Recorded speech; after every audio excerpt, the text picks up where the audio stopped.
Welcome back to this special edition of the news.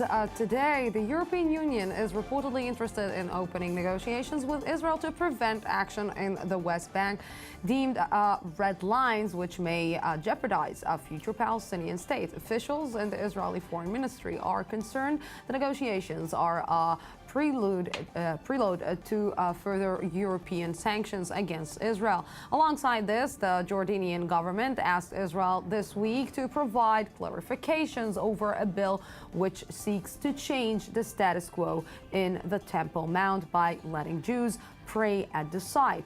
Are we seeing the start of another wave of pressure from the international community towards Israel?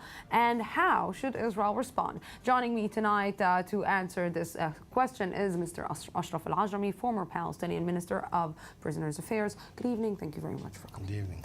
And also Dani Dayan, former chairman of the Yesha Council for West Bank Settlements. Good evening. Thank you very much for coming.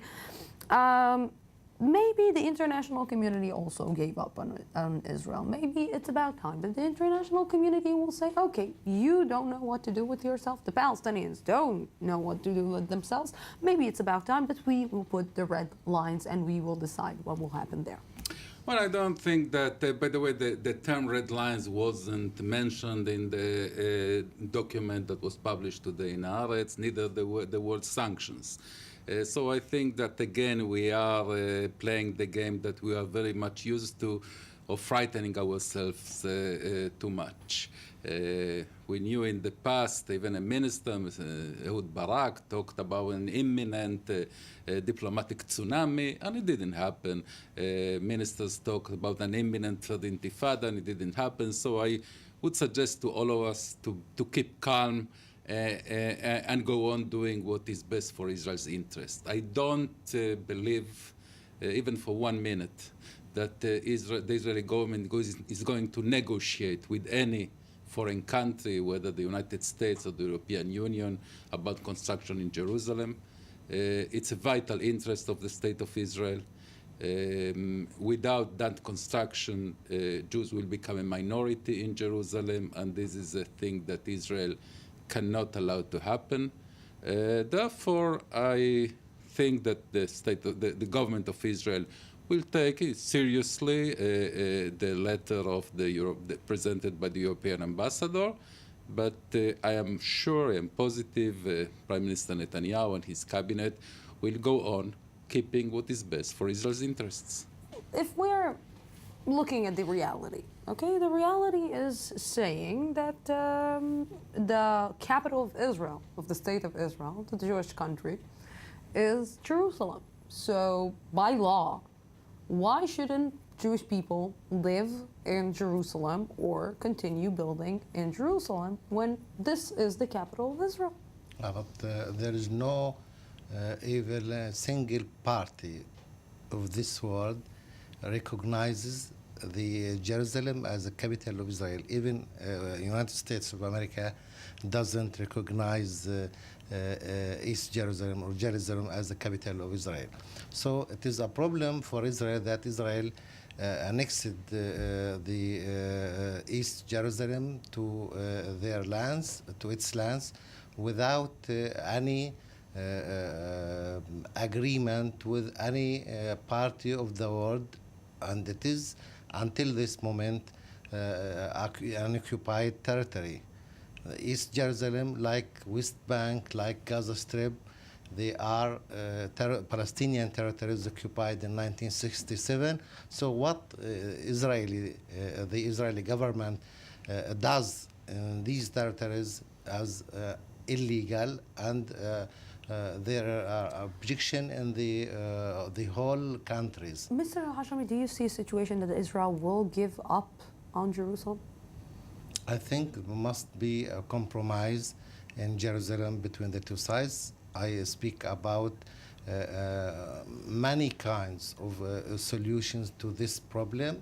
If the Israeli government accepts the principle of withdrawal from the 1967 territories, the occupied territories, I think we can reach a compromise even in East Jerusalem. So I will ask you the same question. Do you think that the Palestinians will give up on Jerusalem? No, I don't think they will give up on Jerusalem, but they will not give up on the very existence of the state of Israel, so it really doesn't matter. By the way, I don't have any argument with Mr. Al-Ajrami. He is a Palestinian, he is dedicated to advance the Palestinian interests, and I am dedicated to advance the Israeli interests. So my argument is not with Mr. Al-Ajrami, which I respect very much in his positions. But look, Lucy, I read in the European document that they say, and it's a very common argument, that by building in Jerusalem or in Gush Etzion or elsewhere, Israel prejudges the outcome of the negotiations. Now, also by not constructing, Israel prejudges the outcome of the negotiations. If we do not build in Jerusalem, Jerusalem will not be ours. And yes, what our intention is, that was said very clearly by Prime Minister Eshkol on, including Prime Minister Rabin, that Israel is the eternal, undivided capital of the State of Israel and only of the State of Israel. And we are working for that. We are not hiding that. So if, let's, like I told him, spoke with him about the reality and that Jerusalem is the capital of Israel, if we're going and traveling in Jerusalem, we see that the city is already divided. We see that the city is not united. It's there is this Arabic part, there is the East, there is the West. So why to provoke? But why to not just say, okay, this is the reality, this is what happens on the ground, okay, these are the lines, let's draw the lines and let's finish with that already. Because there are no lines that will satisfy both Israel and the Palestinians. So this kind of talk about dividing not only Jerusalem, dividing the country, dividing the land from the Mediterranean to the Jordan is completely futile. There is no line that divides into the land that we call Eretz Israel and Ashraf calls Palestine that will satisfy both of us. Therefore, there is no here a real room for a compromise. The two-state solution, I think, that was the only game in the table for many, many years, for 2 decades since Oslo, but even for 7 decades, if we go even back in history, has failed. It will not be the solution to the conflict. We have to think about innovative, out-of-the-box, functional and not territorial compromises in order to bring peace. Only when we start doing that, there is a chance. It will take, I think, at least a generation to find a solution to the conflict. We'll ask you just how do you see the solution just in a short while ago. I just want to go right now to the Ammunition Hill in Jerusalem, the site of the attack where Shai Ben-Ari is standing by. Shai, what are the latest latest updates that you can give us right now? Right, Lucy. Well, a little while ago, actually, the Minister for Internal Security, Itzhak Aharonovich, was here on the scene. And when he was asked what exactly the authorities are doing to prevent these kinds of incidents, like the apparent terror incident here at Ammunition Hill, he said that, in fact, security forces are already active this evening in various neighborhoods of East Jerusalem and will be active for the foreseeable future. Just to be clear, and to prevent any confusion, we're not talking about some sort of search operation because the perpetrator of this incident is already in hospital. He arrived in hospital with gunshot wounds after he was shot by police. We're talking about a separate operation intended to root out any sort of security terror threat against residents of Jerusalem or Israel in general, let's say. Also, the mayor of Jerusalem, Nir Barkat, was also here on the scene. He also said that there would be zero tolerance for this kind of violence, these kinds of incidents, and that gives you an idea of the atmosphere here in Israel's capital this evening. Yes, Shai Ben-Ari, thank you very much for this. These kind of actions, just maybe in one way or another, just take the Palestinians even 10 steps far from this compromise that you mentioned, from this trying to understand and bringing East Jerusalem to be the capital of a future Palestine? I think these actions prove that there is a need to have a solution for this conflict. There is very high tension in East Jerusalem. We see everywhere settlers, their visits to the holy camp, the Al-Aqsa Al-Aqsa mosque and the Holy Square, and the other places, even in Silwan, everywhere there is a tension between the two sides. So there is a need to have a peaceful solution between the two people. Without this, the situation, the bad situation, especially for young people in East Jerusalem and everywhere, may motivate people to do such acts. Because if I'm looking right now at the Palestinian side, it seems that the Palestinian side also gave up. They gave up on a peaceful solution. They gave up on a Palestinian-Israeli negotiation. They gave up on maybe the two-state solution because they are seeing that it cannot work. No, they didn't give up. I think that they want the international community to intervene strongly in this conflict, because the Israeli state was established as an international decision, and the Palestinian state will be established as an international resolution or an international decision. And this is something that the international community has the responsibility of it.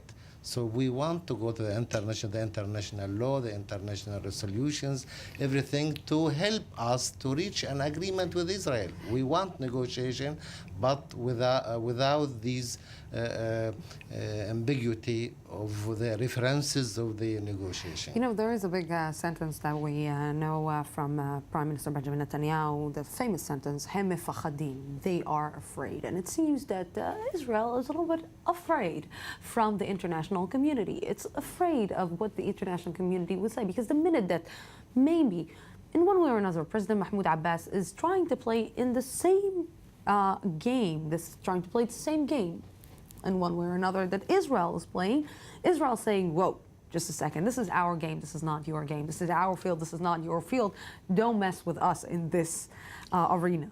Look, I'm not sure I exactly know what you refer to, but I must tell you, we of course consider the international community. We take into account the opinion of our friends in Europe, in the United States, in North America, in Australia, elsewhere. We also take into consideration the views of the Palestinians and of the Arab world. But when we have to decide in our policy, the Israeli interest, one of the most vital Israeli interests is the integrity of Jerusalem, must be the leading principle. I must say, you know, we had a prime minister, Ehud Olmert, that regarding the issue of Jerusalem made the most, in my opinion, irresponsible offer to Mahmoud Abbas that you can imagine. He adopted completely the Clinton parameters, and he even suggested that the Holy Basin, including the Temple Mount and even the Kotel, the Wailing Wall, the Western Wall, to be administered by 5 states, 3 of them Muslim, a majority, the Kingdom of Saudi Arabia, the Kingdom of Jordan, and the State of Palestine. And even that offer was refused, was rejected by Mahmoud Abbas. So we are really playing, in Hebrew we say, chess with ourselves, or backgammon with ourselves, because there is no real sincerity, there is no real approach in the Palestinian side. Their appetite will never, it's insatiable. It's amazing that you're saying that, because when people are asking me all the time about the Israeli-Palestinian conflict, I used to say that the Israelis are playing chess and the Palestinians are playing backgammon. But it seems that lately the Palestinians started playing chess as well, and they started doing some moves. But with themselves and not with us. Every time we and Israel's not playing with itself? No, I think that every time we sat at the table, look, I'm not saying that you can't, you know what, I will be completely sincere. I don't know if Prime Minister Netanyahu is sincere when he talks about 2 states. But Prime Minister Barak was, and Prime Minister Olmert was, one of them with the Democratic administration in the US that helped, and one of them with the Republican administration that helped. And the Palestinians, again, rejected every offer, the Barak's offer, Olmert's offer. We will not wait forever to build our capital.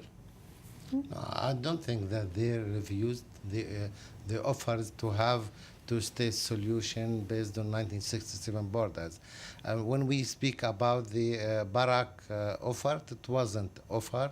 The Palestinian leadership couldn't accept it at all because he offered for the Palestinian less than 80 or 90% of the Palestinian occupied territories, and with Olmert they were close to have to reach an agreement. The President Mahmoud Abbas and the Prime Minister Ehud Olmert, the two of them spoke about it. They were very close to reach an agreement. Unfortunately, Olmert had to leave his position as Prime Minister. Ashraf. That's an excuse because your president, Mahmoud Abbas, went a few months later to the Washington Post and said the reason is that the gaps were too wide.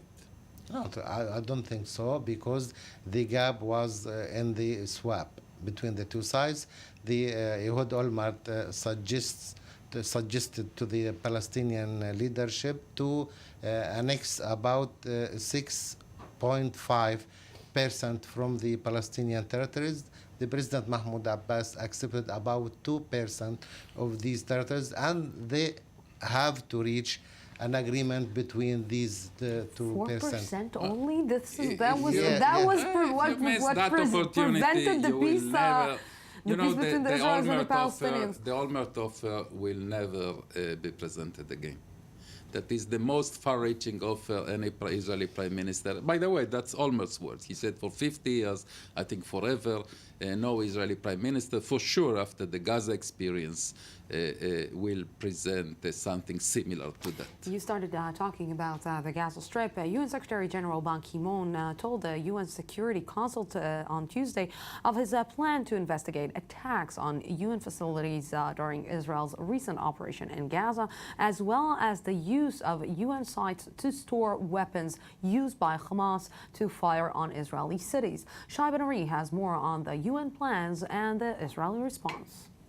UN Secretary General Ban Ki-moon addressed the United Nations Security Council Tuesday and took the opportunity to recount his recent visit to the Gaza Strip in the wake of Operation Protective Edge. Nothing could have prepared me for what I witnessed in Gaza. I saw mile after mile of wholesale destruction. I visited a United Nations school in the Jabalia refugee camp, which was shelled during the hostilities. Civilians had sought protection under the UN flag. Parents and children shared heart-wrenching accounts of suffering and pain. In a meeting earlier this week in New York, Israeli Defense Minister Moshe Ya'alon told the Secretary General that Israel was conducting its own inquiries into some of the incidents, which took place during the summer's hostilities in Gaza. Last month, the IDF opened investigations into 5 separate events, including an attack on a UN school, which killed 17 people. In his comments, the Secretary General acknowledged this, but made clear the UN would also be holding its own investigation into attacks on its facilities. I look forward to a thorough investigation by the Israeli Defense Forces of this and other incidents in which UN facilities sustained hits and many innocent people were killed. I'm planning to move forward with an independent board of inquiry to look into the most serious of those cases, as well as instances in which weaponry was found on UN premises. A spokesman for the Secretary General added later that an official announcement regarding the specifics of the inquiry, including its participants, would be coming soon. More than 2,100 Palestinians were killed during Operation Protective Edge. 67 Israeli soldiers and 6 Israeli civilians were also killed in the hostilities. Regardless of the details of the expected inquiry, it is likely this issue will be making more headlines in the near future.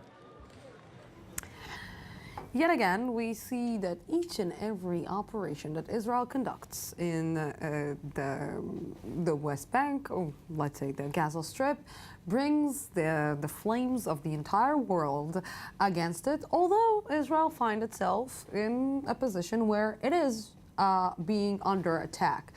What is, maybe my question is that when the first time that it happens, you can say, oh, they don't understand it. The second time, they don't. The third time, maybe Israel should start asking itself some questions.